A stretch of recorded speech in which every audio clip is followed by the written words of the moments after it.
श्री हरि भक्ति आस्था में हम श्रीमद् भगवद गीता के अध्याय 3 श्लोक 1 से 14 के हिंदी अर्थ को सुनेंगे। श्लोक 1, 2, 3। अर्जुन बोले, हे जनार्दन, यदि आपको कर्म की अपेक्षा ज्ञान श्रेष्ठ मान्य है तो फिर हे केशव, मुझे भयंकर कर्म में क्यों लगाते हैं?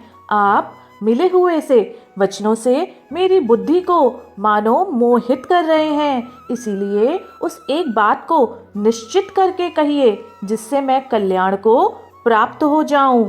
श्री भगवान बोले, हे निष्पाप अर्जुन, इस लोक में 2 प्रकार की निष्ठा मेरे द्वारा पहले कही गई है। उनमें से सांख्य योगियों की निष्ठा तो ज्ञान योग से और योगियों की निष्ठा कर्म योग से होती है। श्लोक 4, 5, 6। मनुष्य न तो कर्म का आरंभ किए बिना निष्कर्मता को यानी योग निष्ठा को प्राप्त होता है और न कर्मों के केवल त्याग मात्र से सिद्धि यानी सांख्य निष्ठा को ही प्राप्त होता है।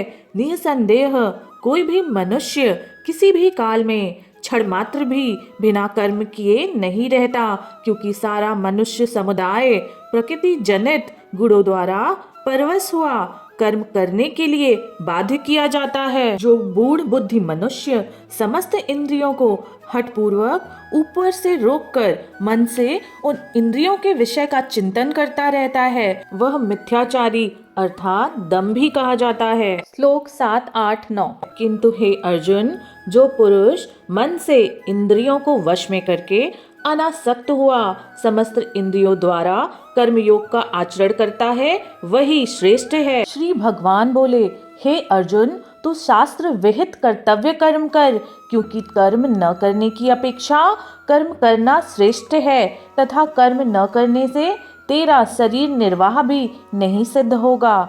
यज्ञ के निमित्त किए जाने वाले कर्मों के अतिरिक्त दूसरे कर्मों में लगा हुआ ही यह मनुष्य समुदाय कर्मों से बंधता है।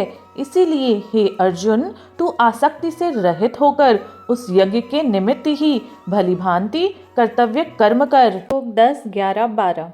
प्रजापति ब्रह्मा ने कल्प के आदि में यज्ञ सहित प्रजाओं को रचकर उनसे कहा कि तुम लोग इस यज्ञ के द्वारा वृद्धि को प्राप्त हो और यह यज्ञ तुम लोगों को इच्छित भोग प्रदान करने वाला हो। तुम लोग इस यज्ञ के द्वारा देवताओं को उन्नत करो और वे देवता तुम लोगों को उन्नत करें। इस प्रकार निस्वार्थ भाव से एक दूसरे को उन्नत करते हुए तुम लोग परम कल्याण को प्राप्त हो जाओगे। यज्ञ के द्वारा बढ़ाए हुए देवता तुम लोगों को बिना मांगे ही इच्छित भोग निश्चय ही देते रहेंगे।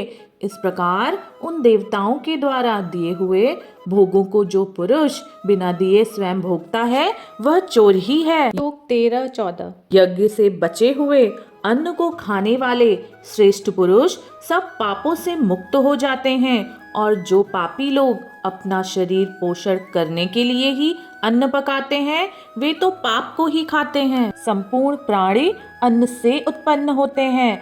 अन्न की उत्पत्ति वृष्टि से होती है, वृष्टि यज्ञ से होती है और यज्ञ विहित कर्मों से उत्पन्न होने वाला है।